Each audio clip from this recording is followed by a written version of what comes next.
Olá, pessoal! Hoje nós vamos falar sobre resiliência. Meu nome é Carla Fiais, sou professora da disciplina Estudos Integrativos em Saúde do Centro Universitário São Francisco de Barreiras. Então, depois da gente falar de morte, falar de luto, falar de suicídio, tudo isso nas diversas fases do desenvolvimento humano, hoje é o dia da gente falar de resiliência, resiliência é a forma, na verdade, como a maior parte das pessoas se resolvem diante das condições difíceis da vida. Mas vamos começar a tentar entender o termo a partir da sua origem, já já a gente vai conversar sobre ele vem de uma origem da física, e aí a gente vai tentar entender melhor. Para começar, eu queria falar para vocês de algumas histórias muito famosas, tá? Anne Frank, na Segunda Guerra Mundial, durante a Segunda Guerra Mundial, era uma adolescente de 13 anos, fazendo aniversário, que ganhou um diário, para fazer seus registros dessa fase da vida, Pouco tempo depois de ganhar o diário, ela e sua família foram para uma espécie de sótão, ficar escondidos da polícia alemã, E esse período demorou cerca de 3 anos, Durante esse período, Anne Frank vai demonstrando um amadurecimento, relativamente interessante. É uma adolescente, falando da sua vida, E o que é que ela faz diante daquele contexto para conseguir manter a saúde mental, tá? Então, é uma história muito famosa, tá? Muito conhecida. Quem tiver oportunidade, por favor, leia o Diário de Anne Frank. Eu não posso dar mais detalhes, porque seria spoiler, mas vale muito a pena conhecer. É uma história famosíssima. Muitas pessoas que vão, na Alemanha buscam conhecer, esse espaço onde ela viveu, as pessoas que a ajudaram. Tem alguns filmes que falam sobre isso, direta ou indiretamente, como o filme Escritores da Liberdade.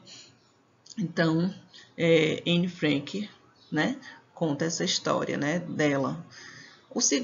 A segunda história, real que eu queria contar para vocês, que acho que alguns de vocês já ouviram falar, é a história da Malala. Malala era uma menina, que era filha do dono de uma escola, que estudava, Gostava muito de ir à escola desde pequenininha, e com a ascensão de alguns grupos, mais extremistas no seu país, acabou sendo obrigada a parar de estudar, mas ela não aceitava. Depois que você descobre o prazer de estudar, é difícil. E ela não aceitava, e ela falou publicamente, mandou um vídeo que teve uma repercussão internacional, falando que todas as meninas deveriam ter o direito de estudar, assim como os meninos. E por conta disso, Malala foi alvo de um atentado, no qual tentaram tirar sua vida, e ela felizmente sobreviveu, recebeu todo o suporte, recebeu socorro.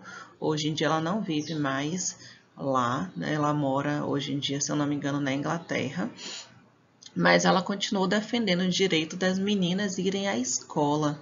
E ela continua falando, tem até um documentário dela, mostrando como ela é engraçada, como ela é uma adolescente. Hoje em dia já ela é uma jovem, adulta.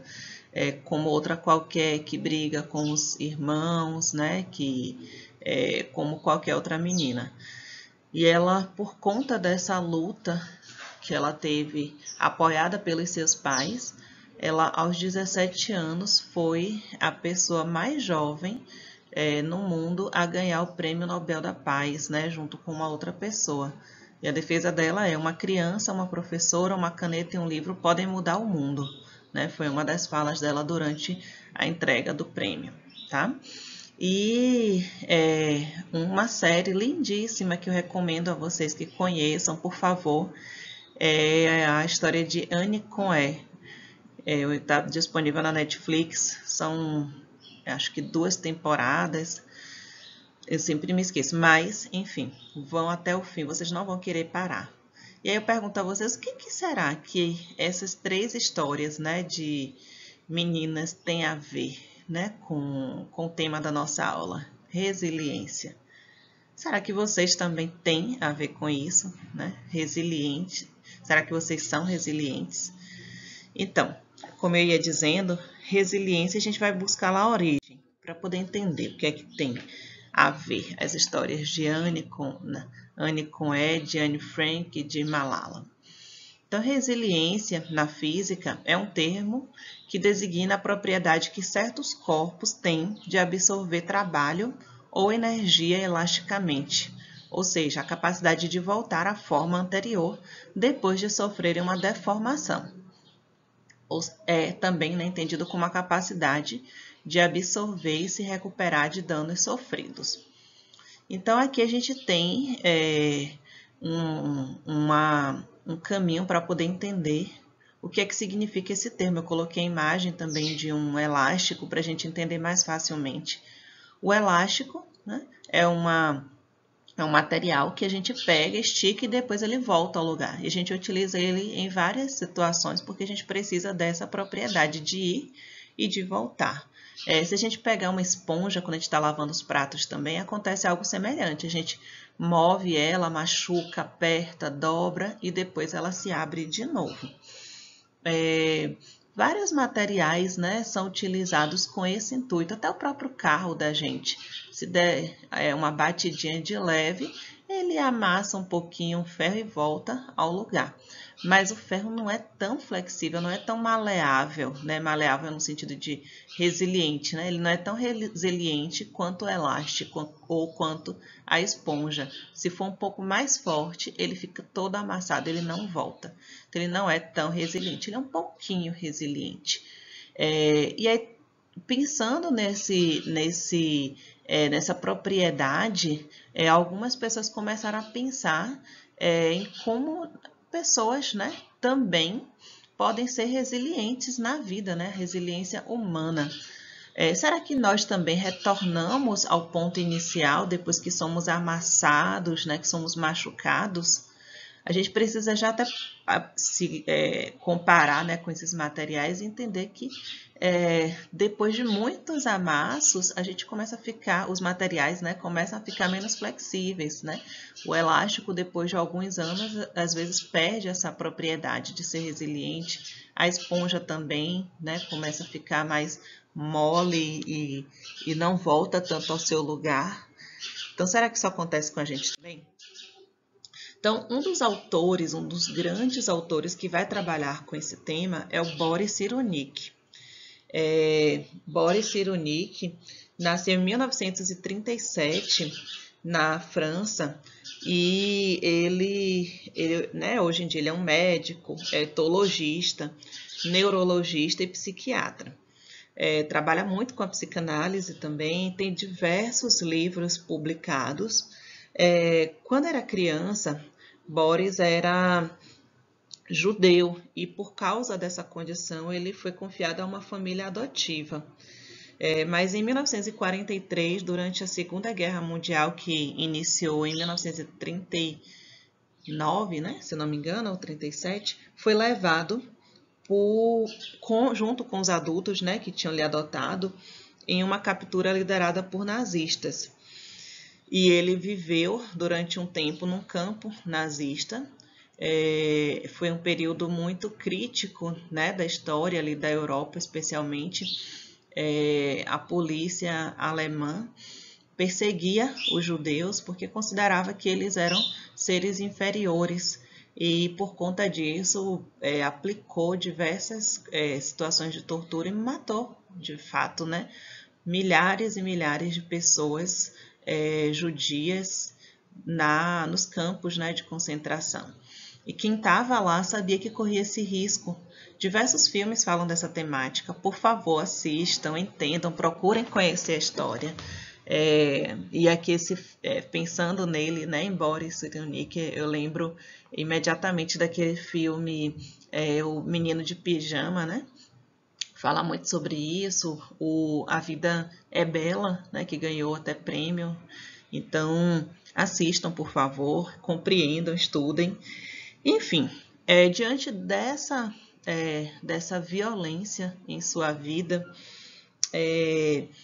Boris Cyrulnik veio a repensar toda a sua história após, né, a sua libertação, quando se tornou adulto, e ele foi um dos responsáveis lá na França por desenvolver e explicar para o público o conceito de resiliência em psicologia. E ele vai dizer que resiliência é a capacidade de uma pessoa ou grupo para se desenvolver bem, para continuar projetando-se no futuro, apesar dos acontecimentos desestabilizadores de condições de vida difíceis e às vezes traumáticas. Ou seja, diante de todo o sofrimento que alguém pode viver ou de uma condição específica, essa pessoa busca se projetar, pensar no futuro, mesmo que aquilo permaneça em sua memória. Tá? E algumas dessas situações, algumas dessas vivências são traumáticas. Na verdade, quem não as vive nem em algum momento de sua vida ou em alguns momentos? A gente sabe que algumas pessoas, infelizmente, vivenciam isso de forma mais intensa, com mais regularidade. Então, Boris Cyrulnik vai estudar essas pessoas, várias histórias. Nos seus livros vocês vão observar vários casos diferentes, como várias condições diferentes levam as pessoas a viver situações de vida muito difíceis e como é que algumas delas conseguem superar. Então, a cada história que ele vai contando, ele vai mostrando por que aquela pessoa conseguiu ser resiliente apesar daquele contexto.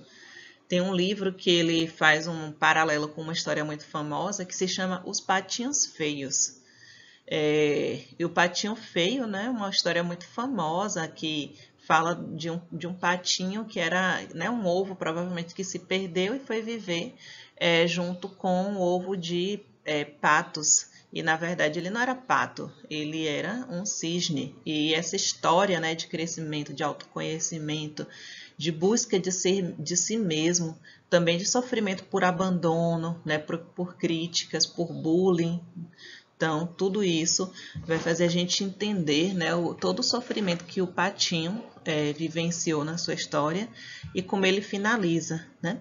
Que é o que Boris Cyrulnik vai questionar, né? O fim não é o fim ainda, é o começo de uma história, no caso do Patinho Feio.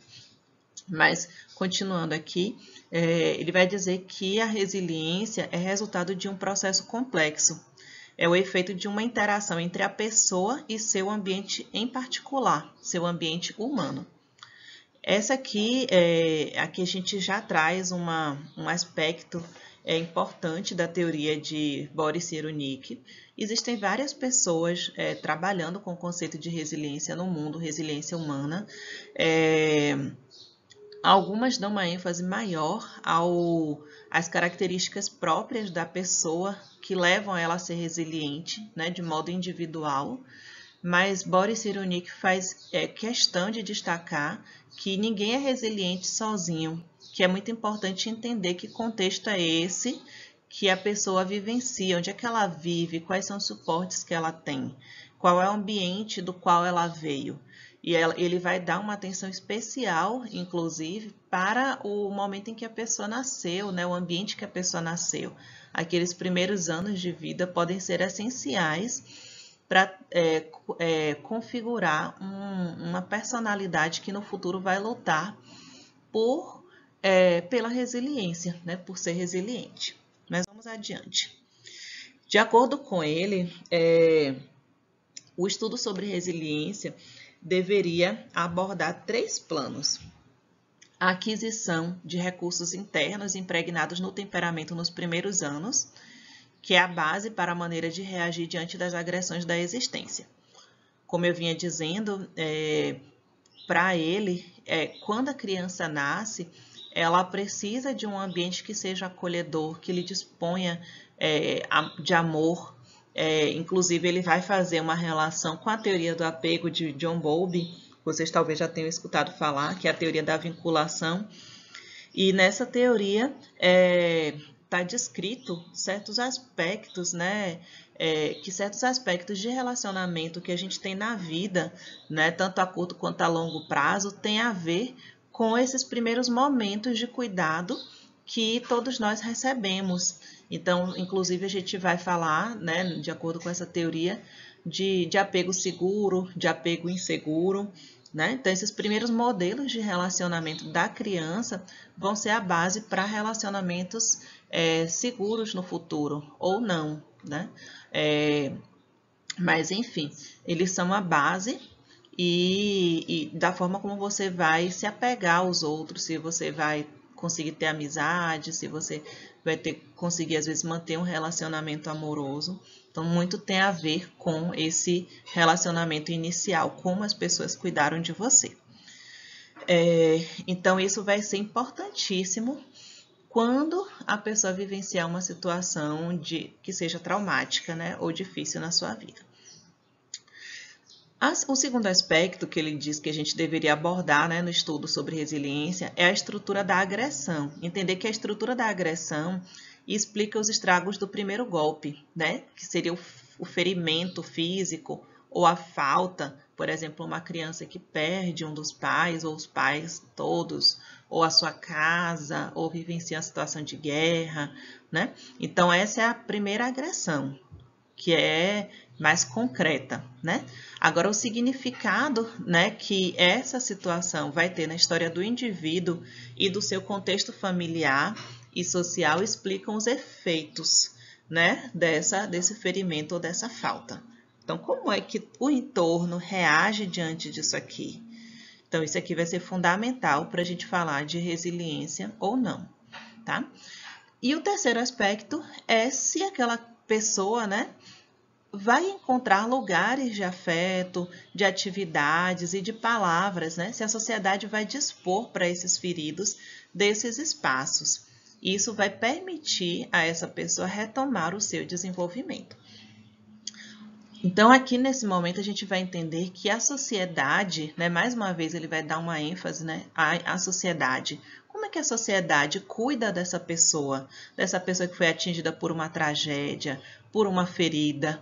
Nesse momento do Covid-19, como é que a sociedade está lidando com as pessoas que estão lidando com a dor o tempo todo lá nos hospitais? Né? Os enfermeiros, os médicos, né? O pessoal da limpeza que está indo todo dia trabalhar e vendo situações muito dolorosas, vivendo isso também de perto. Aquelas famílias que perderam um ente querido, aquela pessoa que adoeceu e ficou por muitos dias no hospital e saiu dali abalada, mesmo se recuperando, mas aquilo ali é uma situação traumática, ela esteve muito próxima da morte. Como é que a sociedade está lidando com isso? Tá? E aí a gente pode pensar mundialmente como é que estamos lidando, mas a gente pode pensar também localmente, como é que está acontecendo no nosso país, né? Existem algumas situações para amenizar a dor dessas pessoas, existem localmente, né, instituições que estão dando apoio, suporte, porque às vezes a gente observa, né, inclusive alguns casos de profissionais de saúde sofrendo muito ao observar que estão trabalhando loucamente e que, por exemplo, a cidade está aberta, né? Que o comércio está funcionando normalmente, que as pessoas estão na rua. Isso significa que vai ter mais gente doente e que eles vão ter que vivenciar aquelas situações de sofrimento de novo por mais e mais e mais vezes. Então, sim, é importante como a sociedade lida com essas pessoas. Está tendo revezamento dos profissionais, as pessoas que perderam o ente querido nesse momento estão sendo escutadas, estão sendo respeitadas, estão permitindo que elas falem, que elas se manifestem, que elas façam um protesto pacífico para falar da sua dor ou não, né? Cada vez que elas agem, falam, elas são atacadas de novo. Tudo isso é importante para a gente pensar em resiliência. Então, a importância das primeiras relações. Né? Como a gente estava falando sobre apego, quando o temperamento é bem formado por um apego seguro, em um lar parental tranquilo, em caso de sofrimento mais adiante, a criança poderá ser capaz de sair em busca de um substituto eficaz. De repente, alguns casais, nos primeiros meses, primeiros anos de vida, tratam muito bem aquela criança. E à medida que às vezes o tempo vai passando, aquele comportamento vai mudando, aquele tratamento. E a criança às vezes começa a sofrer uma violência dentro de casa, uma violência física ou de qualquer outra ordem, psicológica, sexual. E ela pode, se aquele apego foi seguro nos primeiros anos, nos primeiros meses, ela pode procurar auxílio em outro lá adiante. Eu lembrei de um caso, que eu não sei dizer exatamente onde foi, mas em um desses países em que as meninas são obrigadas a casar cedo, e mesmo na lei, né, já não permitindo que isso acontecesse, aconteceu de uma menina ser obrigada a casar jovem, né, com acho que uns 8 anos, 9 anos de idade. Então houve um acordo informal da família, né, com o noivo, para que a menina casasse, fosse morar com ele. E o combinado é que ele deveria esperar ela crescer para poder efetuar de fato o casamento. Mas ele não esperou. E o que é que a menina fez? Uma menina criança, os pais não podiam se meter porque ela já tinha sido casada. Ela foi sozinha à polícia dar uma queixa do marido e pedir o divórcio. E aí eu fico pensando assim, que família, embora a família tenha, né, em um determinado momento já da vida, concedido ela para o casamento, que envolve uma recompensa financeira, não podia mais se envolver naquele caso, a menina pôde ir sozinha. Que recursos essa menina tinha, né, lá do início, para poder fazer essa busca dos seus direitos e lutar para ser respeitada, né? Ela estava sendo resiliente. Bom, aqui eu queria ter colocado uma imagem que é muito famosa, mas falta essa imagem aqui. Então, o impacto de um evento traumático é influenciado pelo tipo de evento que aconteceu, né? Do quanto as crianças são expostas a ele e o quanto elas e suas famílias e amigos são pessoalmente afetados. Então, esse estresse na infância vai depender desses vários fatores, sabe? É só ela que está sendo afetada ou outras crianças estão sendo afetadas também? A família está afetada como um todo, né? Os amigos também. Se a gente pensar naquele caso da Anne Frank, que eu falei lá no início para vocês. No caso da Anne Frank, seus amigos, boa parte deles também foram levados para os campos de concentração ou tiveram que ficar isolados. E, inclusive, ela convivia com algumas pessoas dentro, né, do sótão, outras famílias que ela conheceu nessa condição, que não conhecia antes. Então, todas as pessoas que ela conhecia ali próximas estavam sendo afetadas diretamente pela necessidade de isolamento, de ficar escondida, de não poder se mexer muito, de comer pouco, de se ver crescendo e não ter roupa para vestir, porque estava num lugar confinado. Então, que evento é esse que está acontecendo? É um evento que foi momentâneo, mas que passa, ou é um evento que é contínuo, que não tem previsão para passar? A gente está vivenciando algo assim hoje, certo? A gente não tem prazo. É diferente de, por exemplo, quando acontece uma enchente, né? Acontece uma enchente, a gente sabe que o período de chuvas é aquele ali, é muito chato, é muito difícil para as famílias que fizeram um esforço gigantesco para conseguir, às vezes, comprar uma geladeira, um sofá, que ali estão batalhando para conseguir comprar mais um móvel e vem uma chuva e estraga tudo. E elas ficam sem roupa, às vezes até sem, né, sem um abrigo durante um tempo. Mas elas sabem que aquilo ali vai passar, né? Existem outras situações em que esse controle, né, ele é muito menor. Então, esse estresse na infância ele vai ser maior dependendo das circunstâncias. Desastres de causas humanas são mais impactantes para crianças, como terrorismo e guerra. Aqui a gente tem alguns estudos que vêm apontar isso, que as crianças ficam muito mais estressadas diante de essas situações, né, de desastres de causas humanas, do que desastres naturais, como terremotos, inundações, foi o caso que a gente falou aqui agora, porque eles são mais pontuais, eles têm um prazo de acontecer, outras pessoas estão vivenciando aquilo ali. A gente pensando aqui, né, no desastre de Brumadinho, foi impactante, porque também foi um desastre de causas humanas, né? De certa forma, várias pessoas perderam a vida ali, mas ele teve uma origem principalmente natural. Muitas pessoas viveram juntas aquela condição. Mas quando você junta outras, né, algumas motivações humanas, aquilo ali pode ter um impacto muito maior. Então, outra questão importante da gente lembrar é que a exposição às informações da mídia podem piorar, né? A exposição pode piorar os efeitos daquela situação. Então, falar, se a gente fica assistindo, por exemplo, né, vamos pensar, né, nessas situações em que viveram um impacto grande. Às vezes, quando você está ali localmente, você conhece a sua história, você conhece a história do seu vizinho, das pessoas que estão próximas. Mas quando você assiste na TV aquilo ali relatado, e você percebe que aquele impacto foi maior do que você imaginava, que muito mais gente está sofrendo aquilo ali, ou a gravidade da situação que você está vivendo, então o efeito pode ser muito mais intensificado.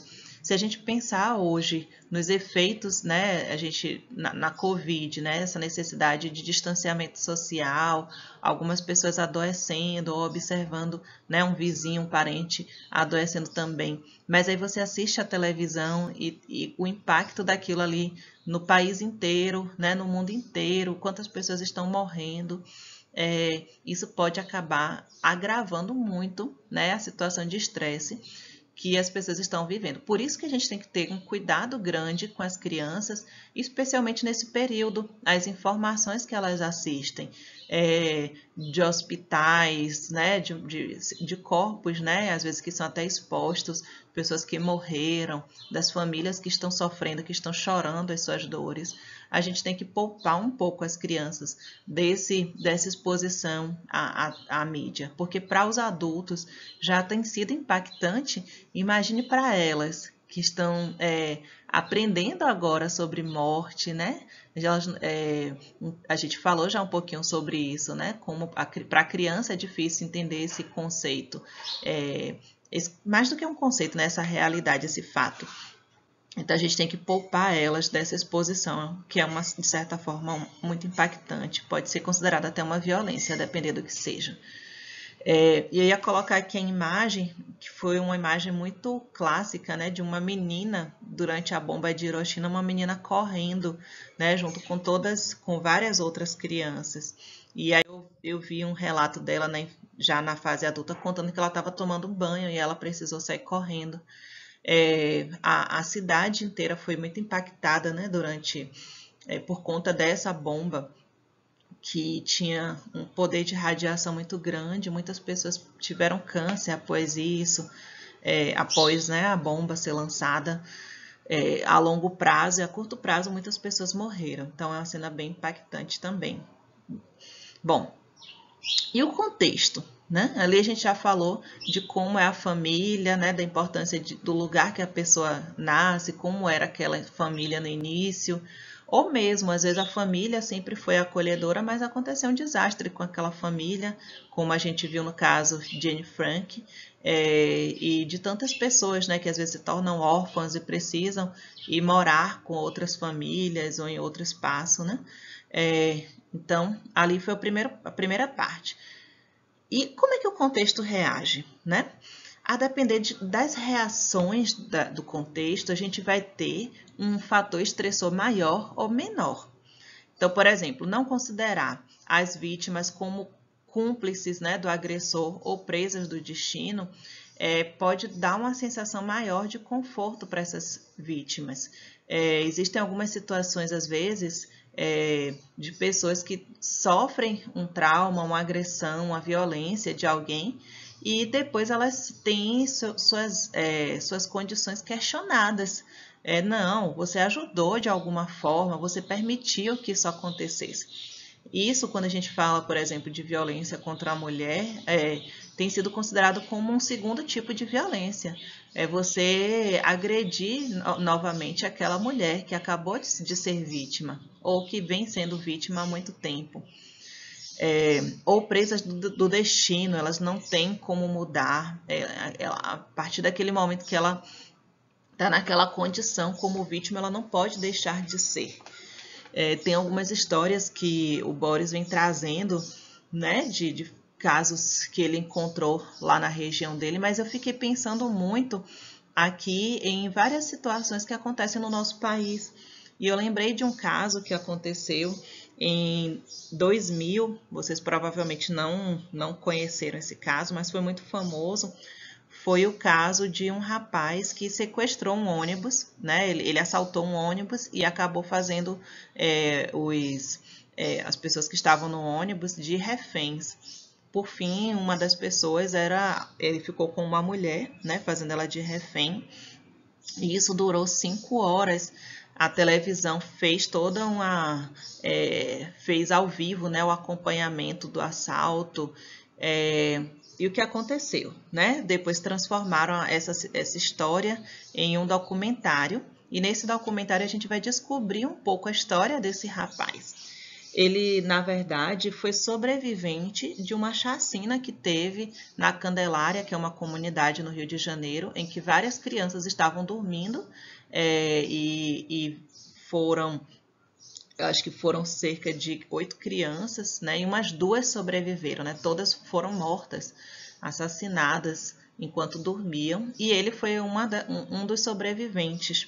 Mas ele tem uma história de vida muito triste. Ele viu a mãe sendo morta aos 8 anos de idade. Quando aconteceu isso com ele, né, dele sobreviver, ninguém deu atenção.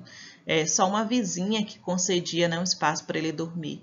Ou seja, ele foi cada vez mais sendo levado, de certa forma, para o mundo do crime. Ele não tinha aspectos que fossem resilientes, né, para ser resiliente. Então, quando ele assaltou o ônibus, ele acabou depois sendo assassinado também pelos policiais, depois de ter sido contido, de estar preso já. Mas isso aqui fala para a gente de como as vítimas, às vezes, são destratadas na sociedade, né? Uma vez que ele tinha sobrevivido à chacina, ele deveria ter sido cuidado pelo Estado, mas ele não foi, ele continuou por ele mesmo, vivendo sozinho, sem nenhum suporte. E então, quando a pessoa, né, se a gente pensar numa criança ou até mesmo um adulto, é vítima, né, de algo muito doloroso, de uma situação traumática, se ela não é considerada, né, como cúmplice, como presa do destino, isso é muito mais fácil para ela, dar uma sensação mais leve, né? Outra situação que às vezes acontece são os próprios profissionais que atendem essas pessoas. Se eles são menos incrédulos, né, se eles são menos moralizadores, eles também vão facilitar esse processo, né, de superação daquela pessoa, da vítima. Então, calar a vítima, né, não deixar ela falar, não dar oportunidade para ela falar do que aconteceu, oferecer novas agressões, que é o que acontece em algumas situações.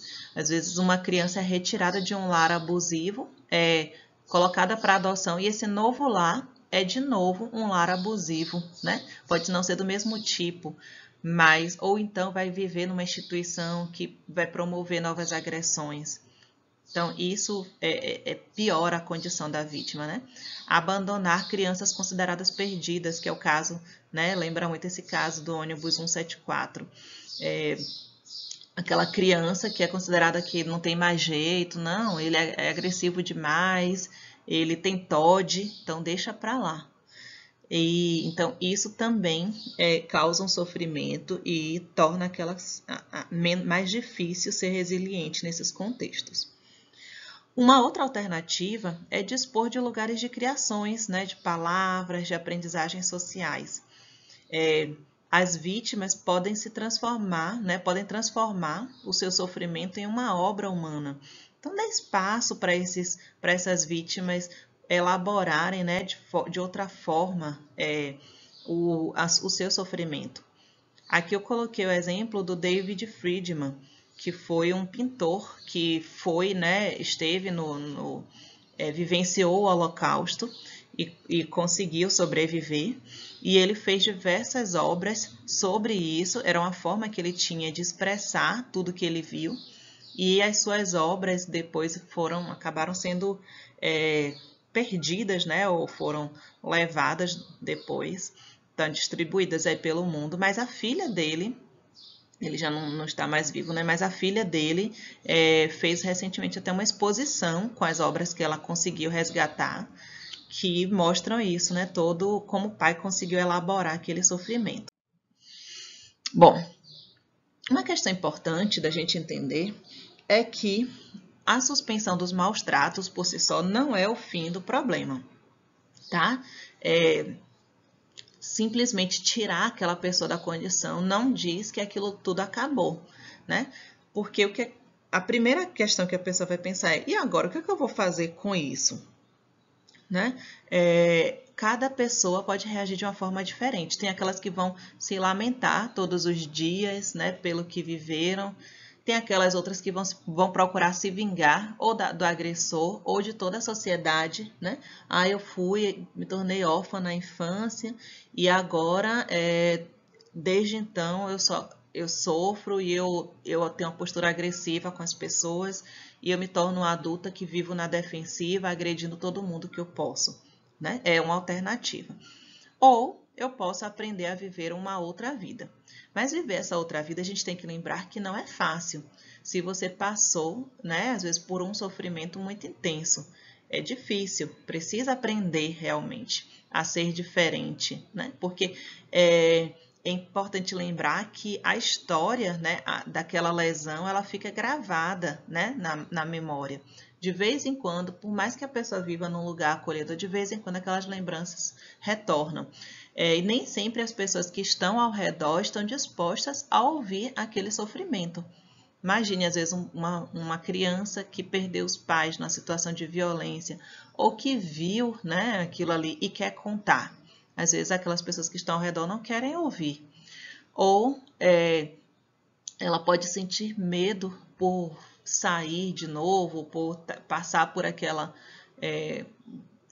situação novamente. Então, aquelas memórias, elas não se apagam, né? Apesar de passarem-se anos e anos e anos, elas são processadas de tempos em tempos. Às vezes a pessoa esquece, depois aquela memória volta intensamente, né? Às vezes quando algo às vezes acontece que lembra aquela situação, né? E a pessoa novamente sente tudo, às vezes voltando à tona de novo. Boris Cyrulnik vai dizer que a cicatriz nunca segura, né? Tá sempre ali aquela marquinha que pode facilmente ser aberta de novo, né? Se a gente pensar aqui na situação do patinho feio, né?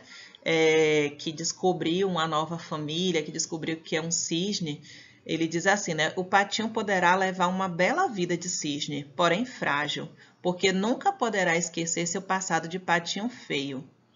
Mas, ao se tornar cisne, poderá pensar nele de maneira suportável. Ou seja, estando numa família acolhedora, ganhando amor, ele vai poder lembrar daquela história de uma forma mais suportável.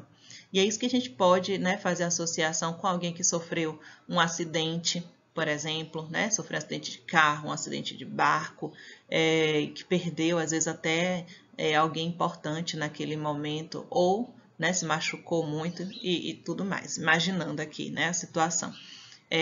Aquela pessoa, às vezes, vai ter um medo de pegar um carro, né?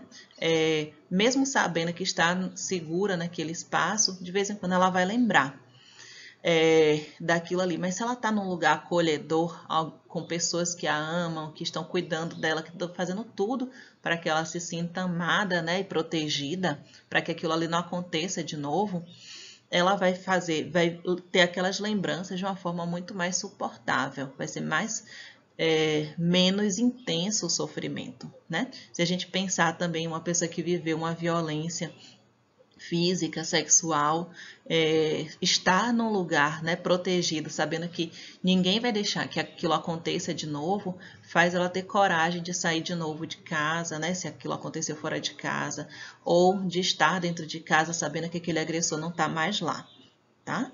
Então, mas qualquer indício de retorno pode também fazer com que aquela dor venha muito mais intensa, né, gente? Aqui é o exemplo, né? A imagem do cisne sendo acolhido pela sua mãe real, né? Sua nova mãe, uma cisne. E aí a escolha não é, portanto, entre punir ou perdoar, como a gente tinha colocado lá, né? Mas entre compreender para ganhar um pouco de liberdade ou submeter-se para vivenciar a felicidade da servidão. Odiar é permanecer prisioneiro do passado. Para livrar-se, é melhor compreender do que perdoar. E aqui Boris Cyrulnik fala muito da sua perspectiva. Ele que esteve, que ele via de lá, de perto, né, seus agressores, né, os policiais, né, lá os militares dentro do campo de concentração que escolhiam, selecionavam quem ia para a morte, quem ia ser punido, e puniam de forma muito severa a todos, né, o máximo possível. Ele olhava de longe e sabia que era diferente daquelas pessoas, né, e tentava se proteger. Mas depois que saiu dali daquele espaço, como é que olha para aquelas pessoas que ainda estão vivas, né, que estão vivendo por aí? Como é que ele se relaciona com isso? Então ele diz que perdoar é muito difícil. E eu acho interessante aqui a gente pensar que algumas pessoas, inclusive às vezes em terapia, defendem muito a ideia, né, do perdão. Você precisa perdoar para se livrar. E algumas pessoas simplesmente não conseguem perdoar e se sentem muito ofendidas às vezes até com essa imposição de perdoar o agressor, mas você não sabe o quanto ele me machucou. Eu não tenho como perdoar essa pessoa. E para eu me livrar, eu preciso perdoar, então eu nunca vou me livrar disso. Então, Boris Cyrulnik, né, com toda a sua experiência, vem dizer que o primeiro passo, né, que o melhor, o mais fácil, o melhor a ser feito é compreender por que aquela pessoa foi assim. Né? Se a gente pensar, uma mãe narcisista, né, que provoca sofrimento no seu filho, na sua filha, durante anos, né, que não lhe permite ser livre, que sempre lhe critica. E na fase adulta você descobre que aquele lar que você viveu não era normal, que não era natural ser assim, que aquela mãe foi cruel com você. Então, compreender por que ela foi assim é mais fácil do que perdoá-la, né? Manter distância às vezes é melhor do que manter contato e permitir que ela continue agredindo. A mesma coisa com um pai, né, um abusador com o qual você não consegue cortar completamente o contato porque ele é alguém que ainda está ali por perto. Mas compreender é mais fácil do que perdoar. E a gente não deve obrigar as pessoas a perdoar para se sentirem livres, é o que Boris Cyrulnik está dizendo, né? Uma outra possibilidade que ele coloca é submeter-se, né, para vivenciar a felicidade da servidão. Às vezes alguns lares, né, que machucam a pessoa se submete, é melhor do que ficar reagindo, né, se vingando. Mas o melhor mesmo para ele é compreender. Bom, e aí um outro aspecto que ele vai dizer, né, importante, é dizer que um homem só pode se desenvolver tecendo-se com o outro. A atitude que ajudará os feridos a retomar o seu desenvolvimento, deverá aplicar-se em descobrir os recursos internos impregnados no indivíduo, e aqui a gente vai pensar muito naquela questão do apego, né? Quais foram os recursos que ele teve lá na infância, né? Nos primeiros momentos de vida, nos primeiros anos. O que ele tem de recurso interno, né? Esse é o primeiro, né? Assim como os recursos externos em torno dele. Quem são, né? Quem é a rede de apoio social desse indivíduo? Ele tem alguém na família que pode cuidar dele, né? Essa criança tem alguém? Porque a gente tem que entender isso aqui. Tem recursos internos, tem recursos externos, tem uma comunidade acolhedora, tem um vizinho, tem alguém, um amigo que pode lhe dar esse suporte? Então, caso sim, fica mais fácil a gente poder pensar em resiliência. Mas caso não, a gente não deve culpar esse indivíduo dizendo que ele é fraco. Ah, tanta gente passou por isso e não sentiu assim, né? Porque isso, sofrimento psíquico não é sinal de fraqueza, né? Ter uma depressão, ou não conseguir lidar com determinadas situações não é sinal de fraqueza, né? É preciso a gente avaliar quais foram os recursos que aquela pessoa dispôs, né, para si. E aí ele vai falar dos tutores de resiliência, tanto internos, que a gente pensa assim, que todas as crianças deveriam nascer num lar mais harmonioso, que é possível ensinar, inclusive, as famílias a cuidarem melhor dos seus filhos. Né? A gente teve um projeto, inclusive, no ano passado, com o professor da FASB, que é o Igor, ele fez um grupo muito interessante para isso, para ajudar, para pensar sobre a educação, como educar melhor meus filhos. Tem um projeto também muito bacana que chama O Começo da Vida, que fala muito sobre isso, da importância de proteger os primeiros 7 anos de vida das crianças, que eles são essenciais para todo o resto, né? Claro que não vai tirar tudo depois, obviamente, não é isso que a gente está falando, mas falar assim que esses primeiros anos eles têm que ser protegidos, a criança não tem que trabalhar, a criança não tem que cuidar de outras crianças, a criança não tem que passar fome de modo algum, a criança não tem que estar num lar abusivo, né? Os espaços, as instituições têm que proteger essas crianças, tem que visitar essas famílias, tem que dar orientação, tem que observar os sinais, os pedidos de socorro dessas crianças que às vezes estão fechadas, né? Cercar a criança é uma forma de evitar que ela peça socorro, mas se você tem, né, pessoas indo visitá-las, né, observar de perto, é mais fácil de observar certas situações. Então, tutores de resiliência, tanto internos quanto externos, que inclusive podem ser fornecidos pelo próprio Estado, né, como os CRAs, né, que a gente tem, as equipes de saúde da família, podem ser tutores de resiliência externos, fora a própria família, né? Família mais distante, às vezes, a depender do que esteja acontecendo. E aí ele vai dizer assim que todos devem participar da resiliência, né? O vizinho deve inquietar-se com a ausência da velha senhora. Se a gente pensar agora nesse momento de pandemia, o vizinho deve observar se tem alguém do lado gritando, pedindo socorro e deve ajudar, deve meter a colher sempre que for necessário, né? O jovem esportista deve fazer os garotos do bairro jogarem, deve fazer projetos, deve chamar todo mundo para participar, né, fazendo com que aquilo ali promova uma melhor condição de vida, né, de saúde psíquica para os jovens daquele espaço. A cantora deve organizar um coral e assim sucessivamente, né? Quem tem uma habilidade pode ensinar o outro, né? Eu sei cozinhar, eu sei costurar, eu quero ensinar essas mulheres que estão aqui perto e que não têm uma renda. Então, o que a gente puder fazer, a gente deve fazer um trabalho voluntário. Vocês que estão no início aí do curso, existem algumas instituições na cidade, existem alguns espaços, projetos que podem ser desenvolvidos para poder dar uma possibilidade, né, de outros recursos para aquelas pessoas que às vezes estão vivendo situações traumáticas em suas vidas, né? No livro de Papalha, que é um livro de psicologia do desenvolvimento, ele vem trazendo alguns estudos e que falam-se que as crianças resilientes são aquelas que mantêm o equilíbrio e a competência sob condições de perigo ou ameaça, ou que se recuperam de eventos traumáticos. E ele vai dizer que existem 3 tipos de temperamento, que seria o primeiro, o eco-resiliente, né? Que são aquelas crianças que conseguem que mantêm o equilíbrio, né, e a competência diante de uma situação de perigo, né, de ameaça, que conseguem extrair os recursos dentro de si para poder lidar com aquela situação. E existe o super controlado, que é aquele que não consegue, né, acessar esses recursos, e o subcontrolado, que não tem esses recursos, tá?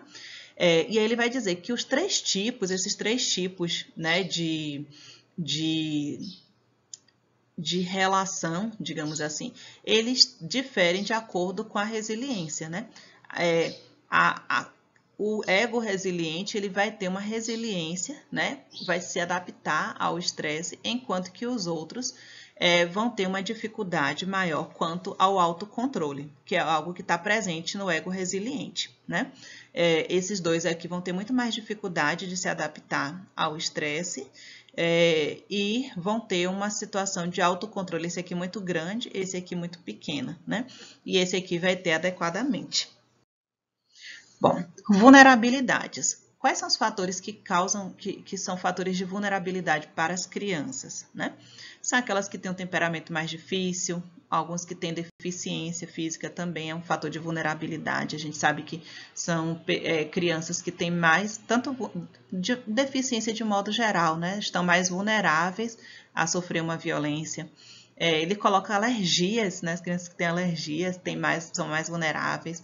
Os que têm estão diante, né, do alcoolismo, né, de uma família. Então, quanto mais de um fator traumático está presente, é maior a chance da criança lidar de forma negativa com aquele evento, tá? Então, se ela, por exemplo, tem uma deficiência e está num ambiente que tem alcoolismo, a chance dela lidar de forma negativa é muito maior do que se ela tivesse só um evento.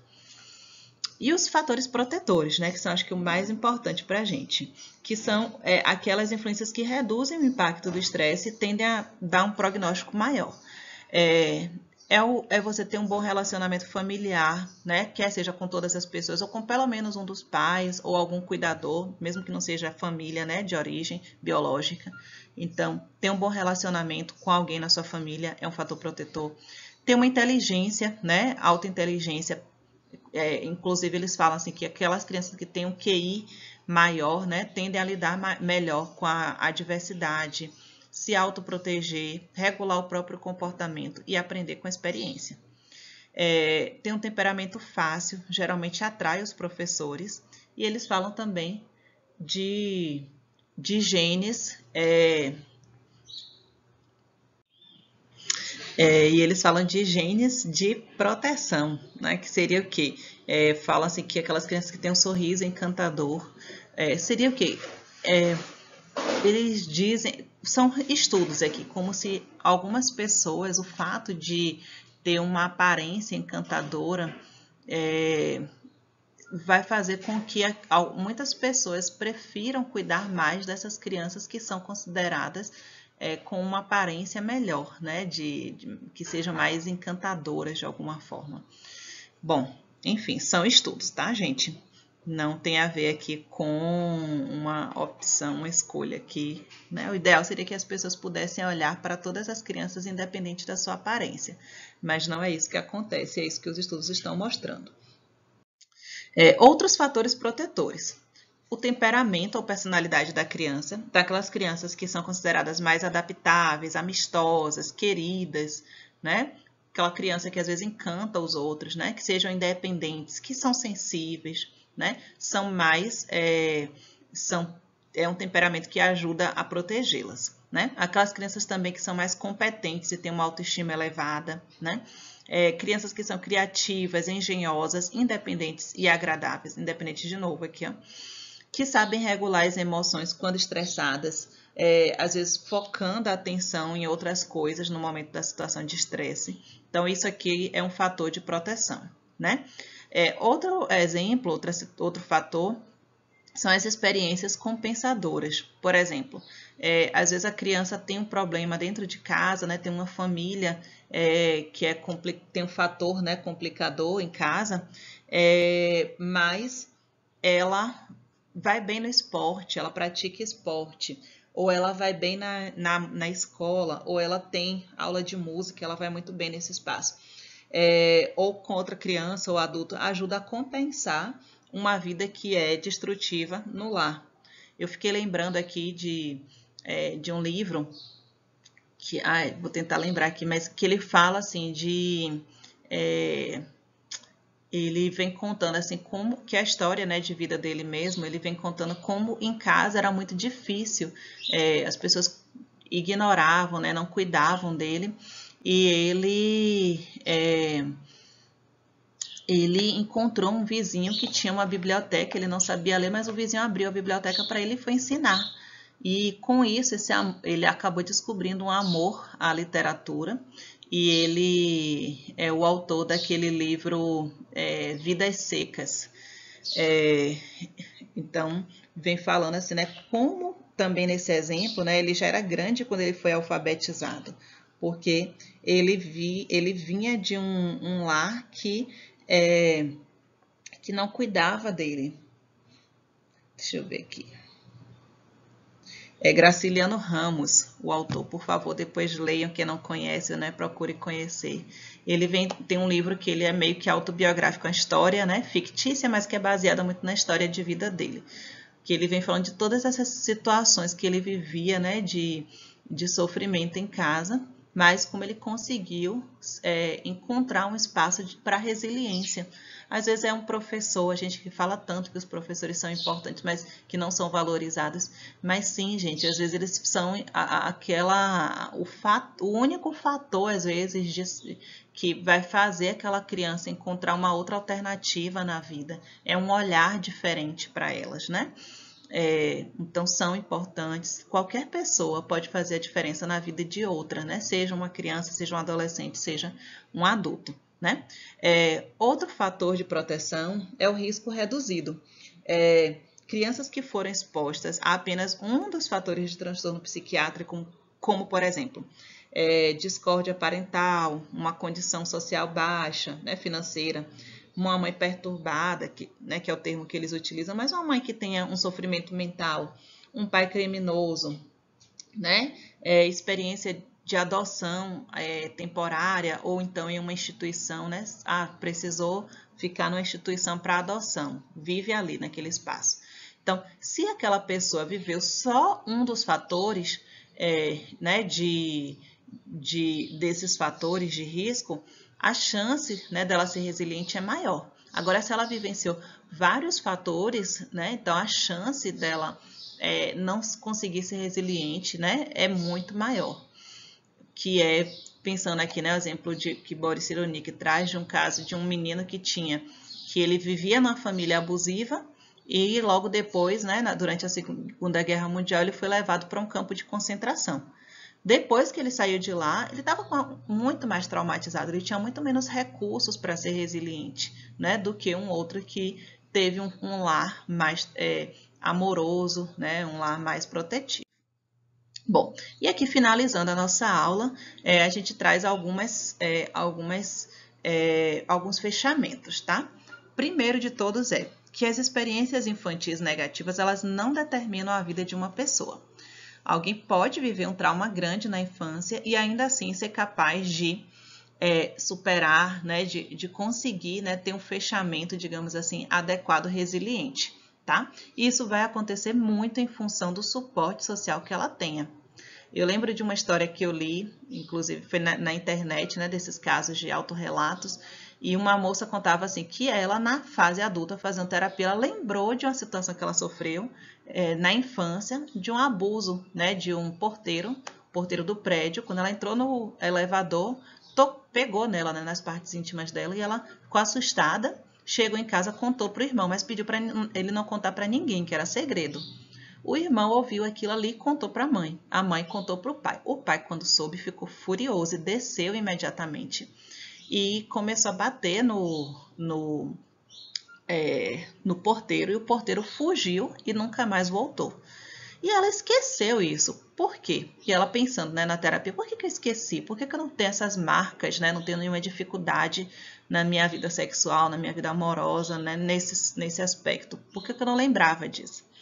E aí ela veio pensar assim que o fato dela se sentir protegida, né, de ter sido defendida naquele instante foi fundamental para ela poder superar aquilo ali, né? Outras pessoas, às vezes, quando acontece isso, são orientadas a esquecer, né? Não falar a respeito, às vezes protegem o agressor, falam, não, mas olha só, uma pessoa muito importante aqui, ia ser um escândalo se isso viesse à tona.